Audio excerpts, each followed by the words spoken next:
حکومت پنجاب اور chief executive officer health اٹک doctor Sohail اعجاز اعوان کی خصوصی ہدایت پر محکمہ صحت اٹک کی عطائی ڈاکٹروں کے خلاف کارروائیوں کا سلسلہ جاری۔ ڈاکٹر سعید اختر نے اسسٹنٹ کمشنر اٹک جنت حسین کے ہمراہ عطائی ڈاکٹروں کے خلاف کارروائی کرتے ہوئے اٹک میں محلہ احمد آباد حاجی شاہ موڑ میں انکوالیفائڈ غیر رجسٹرڈ صابر میڈیکل سٹور پر چھاپا مار کر سٹور کو سیل کر کے case Punjab health care commission Lahore بھجوا دیا۔ ڈاکٹر سعید اختر نے بتایا کہ پنجاب حکومت اور چیف ایگزیکٹو آفیسر ہیلتھ اٹک ڈاکٹر سہیل اعجاز اعوان کی خصوصی ہدایت پر اٹک اور گرد و نواح میں غیر قانونی طور پر پریکٹس کرنے والے کوالیفائڈ پریکٹیشنرز کے خلاف کارروائیوں کا سلسلہ جاری ہے اور اب تک کئی عطائی ڈاکٹروں کے غیر قانونی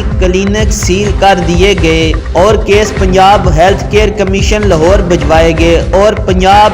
پنجاب ہیلتھ کیئر کمیشن کی جانب سے ان نان کوالیفائڈ پریکٹیشنرز پر بھاری جرمانے عائد کیے جا رہے ہیں۔ انہوں نے کہا کہ ایسے لوگ کسی بھی رعایت کے مستحق نہیں جو بغیر کسی ڈپلومے یا رجسٹریشن کے انسانی قیمتی جانوں کے ساتھ کھیل رہے ہیں۔ کی نیوز کے ساتھ آصف صابری، پنڈی گیب، اٹک۔